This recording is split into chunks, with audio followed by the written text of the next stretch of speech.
সবাইকে শুভেচ্ছা।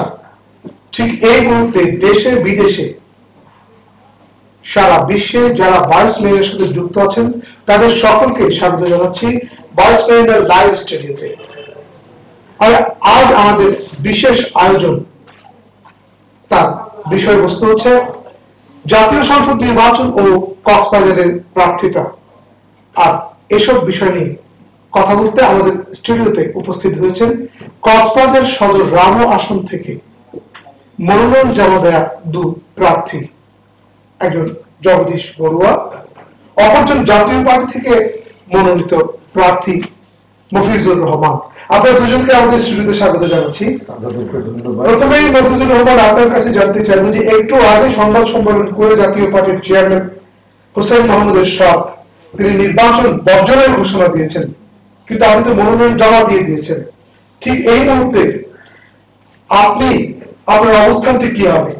দেখুন, গত 29 তারিখ যখন আমাদেরকে চূড়ান্ত মনোনয়ন দেওয়া হয় তখন পল্লী বন্ধু হোসেন মোহাম্মদ এরশাদ স্পষ্টই বলেছিলেন যে নির্বাচনের পরিবেশ এখনো তৈরি হয়নি, আমরা নির্বাচনের জন্য প্রস্তুত, যখন নির্বাচনের পরিবেশ ফিরে আসবে আমরা ওই নির্বাচনের প্রতি শ্রদ্ধা রেখে আমরা নির্বাচনে যাব।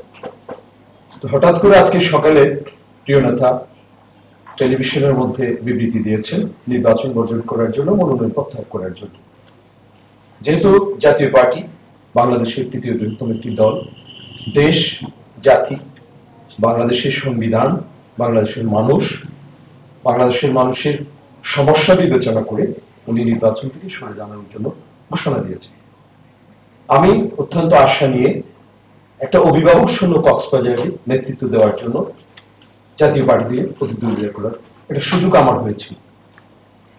পরবর্তীতে যখন আবার আমার দল সকল দলের সমন্বয়ে জাতীয় নির্বাচন অনুষ্ঠান হবে তখন আমি অবশ্যই এই কক্সবাজারের মাঠীয় মানুষের পক্ষে কথা বলার জন্য, নেতৃত্ব দেওয়ার জন্য আবার সেই পুনঃতফসিল ঘোষণা করলে সেখান থেকে মনোনীত হব এবং নির্বাচনের প্রতিদ্বন্দ্বিতা। আপাতত আপনি কি নির্বাচন করছেন না?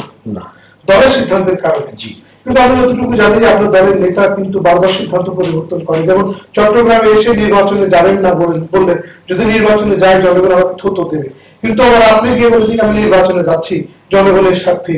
যদি আজকে আমার সন্ধ্যার মধ্যে যদি এমন ঘোষণা আসে যে না আমার ভুল হয়েছে, আমি আবার নির্বাচনে যাব, সেক্ষেত্রে আপনার ভূমিকা কি হতে পারে? এখানে কি দল যাওয়ার আসলে রাজনীতির মধ্যে শেষ কথা বলতে কিছু নেই। প্রথমত আমার নেতাকে দুদলেই নির্যাতন করেছিল। 1991 সালে ওনাকে নির্বাচন থেকে বঞ্চিত করেছেন। নির্বাচনের অপরাপর রাজনৈতিক দলের নেতৃবৃন্দরা যেভাবে জাতীয় পর্যায়ে টেলিভিশন, পত্রপত্রিকায়, প্রেস মিডিয়ায়, ইলেকট্রিক মিডিয়ায় যেভাবে ভাষণ দিয়ে তারা নির্বাচন প্রতিদ্বন্দ্বিতা করার সুযোগ পেয়েছেন সহজা, সেটা আমরা পাইনি। উপরন্তু আমার নেতাকে জেলে বন্দী করে রাখা হয়েছে, তারপরও সেই 5টি আসন থেকে জড়িয়ে আসছেন। একইভাবে বিএনপিও একই আচরণ তার প্রতি দেখিয়েছেন। অত্যন্ত আশা নিয়ে আমরা মহাজোটে যোগদান করেছিলাম, তারপরও আমার নেতা দেশ জাতির কথা বিবেচনা করে এই মহাজোটের সাথে ছিলেন। মহাজোট আমাদের সঠিক মূল্যায়ন করে নাই। আমরা সেদিন বলেছিলাম মহাজোট ভালো কাজ করলে তার সমর্থন করবো, খারাপ কাজ করলে তার বিরুদ্ধে করবো। আজকের এই প্রেক্ষাপটে আমার নেতা আমি মনে করি সঠিক সিদ্ধান্ত নিয়েছেন। এই মুহূর্তে এখনো বাংলাদেশে জাতীয় সংসদ নির্বাচন করার মতো পরিবেশ ফিরে আসে। হঠাৎ করে আপনার মাঝপথে সিদ্ধান্ত নেওয়া হলো কেন? তখন ঘটনার নেপথ্যে আমার নেতা গত 18 তারিখ যখন সাংবাদিক সম্মেলনে বলেছিলেন একটাই রাজনৈতিক ভাষা তখন সে ব্যবহার করেছিলেন, এই সরকার আওয়ামী লীগের সরকার নয়, এই সরকার নির্বাচনকারী অন্তর্বর্তীকালীন সরকার। এটাই হচ্ছে তার রাজনৈতিক ভাষা। সেই ভাষার মধ্য থেকে বোঝা উচিত ছিল। তখন সে বলেছিল না, আমি নির্বাচন থেকে যদি নির্বাচনের পরিবেশ সৃষ্টি না হয় আমি সেখান থেকে সরে পড়ব। আজকে শেখ হাসিনা ব্যর্থ হয়েছেন, প্রধান বিরোধী দলকে নির্বাচনে আসতে আসার সুযোগ করে দিতে পারেন না। আমার অত্যন্ত কষ্ট হয়। আমরা উন্নতশীল একটা রাষ্ট্র, আমরা অনগ্রসর জাতি, তারপরও তাদের যে কথোপকথন, যে টেলি কথোপকথন, এটা দুদলেরই তাদের যে উচ্চারণ, তাদের কথার যে শব্দ চয়ন, এগুলো অত্যন্ত ভুল ছিল। আচ্ছা, আমি আপনাকে অনেক বিষয় আছে, আমাদের স্থানীয় অনেক প্রসঙ্গ আছে, এসব নিয়ে আসবো। জগদীশ বড়ুয়া, আপনিও এই জাতীয় সংসদ নির্বাচনে মনোনয়নপত্র দাখিল করেছেন গতকাল। আচ্ছা, পৌরসভা নির্বাচন হলো, সেখানে আপনি মনোনয়নপত্র দাখিল করলেন, সেখানে আপনার ফলাফল খুব উল্লেখযোগ্য নয়। আবার জাতীয় সংসদ নির্বাচন এসছে, আপনি মনোনয়নপত্র দাখিল করছেন। যখনই নির্বাচন তখনই আপনার মনোনয়ন। কেন এই প্রার্থিতা? প্রচারের জন্য নাকি জনগণের কল্যাণের জন্য? আমি প্রথমেই ওই যে কক্সবাজার পৌরসভার নির্বাচনে মেয়র প্রার্থী হিসেবে প্রতিদ্বন্দ্বী করেছি শুধুমাত্র মানুষকে জানিয়ে দেওয়ার জন্য আমি একজন সৎ, যোগ্য, কক্সবাজারের উন্নয়নের স্বার্থে কথা বলার জন্য, জাতীয় নির্বাচনে অংশগ্রহণ করার জন্য আমার আরো 5-10 বছর আগে থেকে আমার স্বপ্ন ছিল। সেই সুবাদে আমি প্রচারণা ওই মেয়র প্রার্থী থেকে শুরু করে এই পর্যন্ত আমি এগিয়ে আসছি। তবে আমার এই বাসা এখন আজকের কক্সবাজারের রামু সদর আসনে আমি শুধুমাত্র একটাই কথাই বলি, সাগর পাড়ের মানব আমি, বিশাল আমার মন, আগামী নির্বাচনে ভালোবাসবে রামু কক্সবাজারের জনগণ। এই স্লোগানকে সামনে রেখে আজকে আমি স্বতন্ত্র প্রার্থী হয়েছি। খুব আপনাদের একটা দল আছে বাংলাদেশ মঙ্গল পার্টি, এখানে লিখে দেন যে কি নিবন্ধনের প্রক্রিয়াধীন, তারপরে দল থেকে কারণে স্বতন্ত্র হিসেবে করেছে। আপনি একটু সুন্দর কথা বললেন, আমার পছন্দ হয়েছে। সারা বাংলাদেশের 16 কোটি মানুষের মঙ্গল কামনার জন্য আমি বাংলাদেশ মঙ্গল পার্টির একটা নিবন্ধ নিতে চেষ্টা করতেছি। সেই জন্য আগামী নির্বাচনে যদি আমি শতকরা 5% ভোট যদি আমি প্রশংসাপত্র ওইটা যদি পাই, ওইটা ওই নির্বাচন কমিশন যদি আমি যদি 5% ভোট পেয়েছি ওইরকম সনদ যদি আমাকে দেয়, তাহলে আমার বাংলাদেশ মঙ্গল পার্টি নিবন্ধন হয়ে যাবে। আর আমার 21টা জেলা কমিটি ওইটা দিতে হবে না, 1/3 জেলা কমিটি ওগুলো দিতে হবে না। আমার শুধুমাত্র একটা কেন্দ্রীয় মোট ভোটের 5% ভোট পেলে আপনি নিবন্ধনের জন্য যোগ্য হবে। তাহলে কি আপনি নির্বাচন জনগণের জন্য নয়, নির্বাচন করছেন আপনাদের নিবন্ধনের জন্য? নিবন্ধনের জন্য ওটার জন্য সত্যি, নির্বাচনে জয়লাভ করার জন্য সেটাও সত্যি, এবং জনগণের ভাগ উন্নয়নের জন্য আগামী দিনের যে স্বপ্ন আছে ওই স্বপ্ন যে বাস্তবায়ন। নির্বাচন করতে গেলে তো জনগণের কথা বলতে হবে। তবে জগদীশ বলল, আমি বারবার দেখছি যে পথে প্রান্তরে বিভিন্ন পোস্টার, লিফলেট, প্লে কার্ডে আপনার ছবি দিচ্ছেন। কখনো আপনি ব্রহ্মচারী হয়ে লাল কাপড় পরিধান করে ছবি দিচ্ছেন, আবার কখনো টুপি পরেও আপনি ছবি দিচ্ছেন। তারপর আপনি কবিতা লিখছেন, বিভিন্ন কবিতা, আপনি নিজেকে কবি বলে বলছেন। এসবের পেছনে কি প্রকৃতই মানব কল্যাণ নাকি নিজের প্রচারণা? এটাই আমাদের জিজ্ঞাসা। নিজের প্রচারণাটা যেমন সত্যি, এবং মানব কল্যাণের জন্য আমি যে শুভ কাজ করার জন্য যে ইঙ্গিত, এই যে আমি পোস্টারের কথা বলেছেন, ওইখানে আমার 6টা দাবি আছে। এই 6টা দাবি কক্সবাজারের 25 লক্ষ মানুষের প্রাণের দাবি। হয়তো কক্সবাজার জেলাবাসী ভাগ্য উন্নয়নের জন্য সবসময় তারা কথা বলতে জানে না, অত বলে না, কিন্তু আমি চেষ্টা করি। এই কক্সবাজার জেলাতে অনেক গুণী মানুষ জন্ম নিয়েছিল, কিন্তু আমরা যদি একবার চেষ্টা করি, এই যে কক্সবাজার জেলাতে একটা মাত্র জাতীয় রাজনৈতিক দলের সংগঠনের কোনো নিবন্ধনকৃত দল নাই। সব আওয়ামী লীগ আর বিএনপি, জাতীয় পার্টি বলেন, সবার এদের উত্তরসূরি। আমি চেষ্টা করতেছি কক্সবাজার এই ভূখণ্ডকে নিয়ে, এবং এই ভূখণ্ডকে নিয়ে স্বপ্ন দেখি। এই স্বপ্নকে বাস্তবায়ন করার জন্য আমি ধীরে ধীরে, আপনারা যেভাবে বলেন, স্পিডে বলেন, ধীরে বলেন, আমি কিন্তু এগিয়ে যাচ্ছি। এটা হচ্ছে আমার পথ চলা।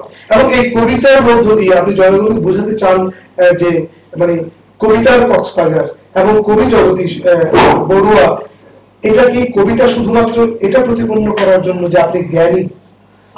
আমি দীর্ঘদিন ধরে লেখালেখি করে আসতেছি, কারণ লেখালেখি আমার একটা অভ্যাস। আমার মন থেকে চাই শুধু লেখি, এবং এখন তো সারা বিশ্বকে জানিয়ে দেওয়ার জন্য নেটের প্রযুক্তি থেকে শুরু করে অনেক প্রযুক্তি আসছে। আগামী দিনে আমি ওই দিক ধার প্রান্ত পৌঁছে যাবো, এই আশা আমি আপনার কাছে আবার আসবো। জনাব মফিজুর রহমান, আপনি তো সংসদ নির্বাচন থেকে আপনার সরে দাঁড়িয়েছেন।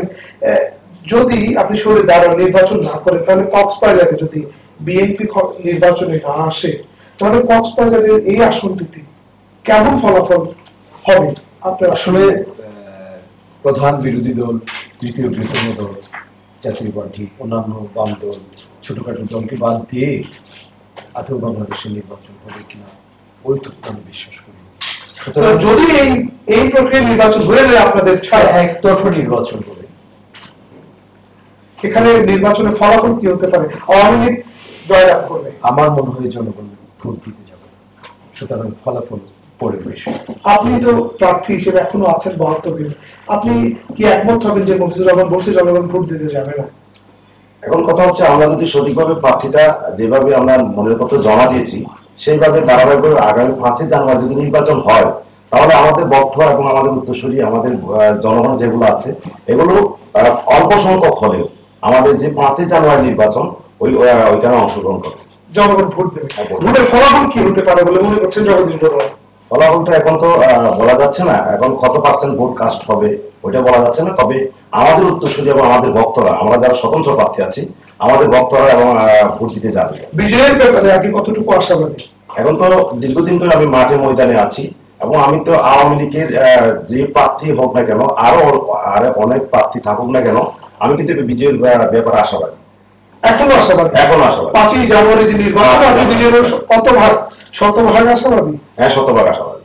মফিজুর রহমান, যদি আপনি নির্বাচন চালিয়ে যেতেন তাহলে ফলাফল কি হতো? আমার বিশ্বাস, আমি অনেক বছরের রাজনীতির অভিজ্ঞতার আলোকে বলি, আমি জয় হয়ে আসতে পারবো। এটার যৌক্তিক কারণ রয়েছে। কি সেই যৌক্তিক কারণ? 82 থেকে 91 হুসেইন মোহাম্মদ এরশাদ কক্সবাজারকে নিয়ে মহাপরিকল্পনা করেছিলেন, স্বল্পমেয়াদী, দীর্ঘমেয়াদী, ইউএনডিপির আওতায়।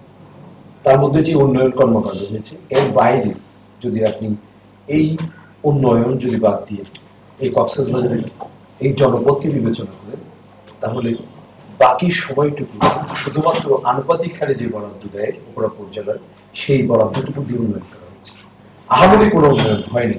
তবে আমি কেন নির্বাচিত হবো? আমাদের যে পরিসংখ্যান বলছে যে 1990 সাল পর্যন্ত আপনারা যখন ক্ষমতায় ছিলেন তখন আপনাদের সংসদ সদস্য এখান থেকে ছিল। আপনারা ক্ষমতায় যাওয়ার পর যে জাতীয় সংসদ একবার নির্বাচনে অংশগ্রহণ করেছিলেন, তখন আপনাদের প্রাপ্ত ভোটের সংখ্যা প্রায় 20,000।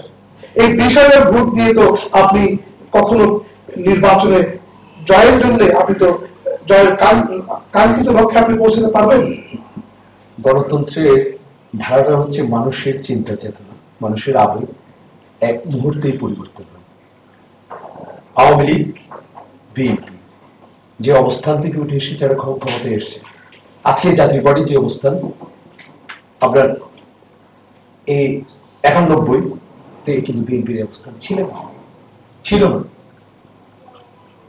মানুষের চিন্তা চেতনার পরিবর্তন হয়। এই পরিবর্তনের সাথে আপনাদেরও এক্স্যাক্টলি, আমরা কোনো সন্ত্রাসের সাথে জড়িত নই, আমরা জ্বালাপোড়ার সাথে সংশ্লিষ্টতা নয়, হরতালের সাথে পরিচিতিও নয়। ওই কারণে মানুষ আমাদের প্রতি অবশ্যই সুন্দর দৃষ্টিতে বিবেচনা করবে এবং সেই বিবেচনা থেকে আমরা বেরিয়ে আসবো। আচ্ছা, জগদীশ বড়ুয়া, আপনি যদি খুব সংক্ষেপে আমাদের বলেন যে আপনাদের যে নির্বাচনের যে প্রার্থিতা, এই প্রার্থিতা তো আপনি জনকল্যাণের স্বার্থে আপনি নির্বাচনে অংশগ্রহণ করেছেন। যদি নির্বাচিত না হন তাহলে নির্বাচনের ব্যাপারে, নির্বাচনের সুষ্ঠু নিরপেক্ষতা নিয়ে কোন প্রশ্ন আপনার থাকবে কি? এটা হচ্ছে সারা বাংলাদেশে যদি নির্বাচন যেভাবে হয়, যদি পার্সেন্টেজ যদি শতকরা 60 অথবা 70 অথবা গতবারে নিয়ে যদি কোনো ধরনের যদি ভোট যদি না হয়, কাস্ট না হয়, তাহলে গ্রহণযোগ্য হবে।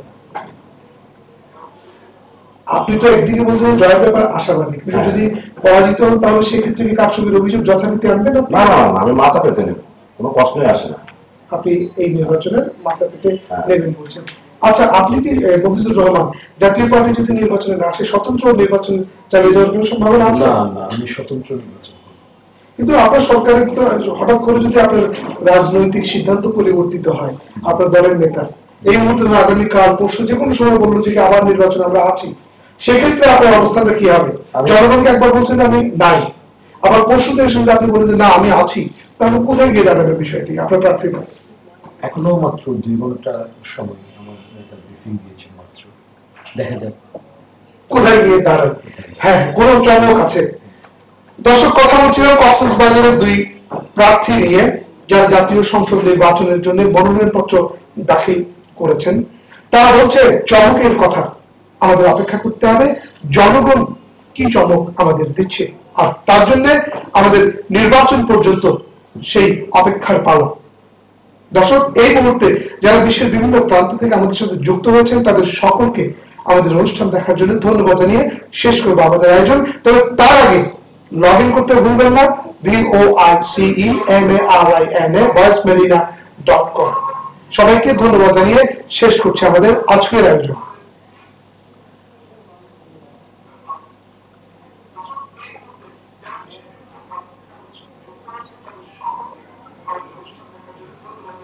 শেষ করবো আমাদের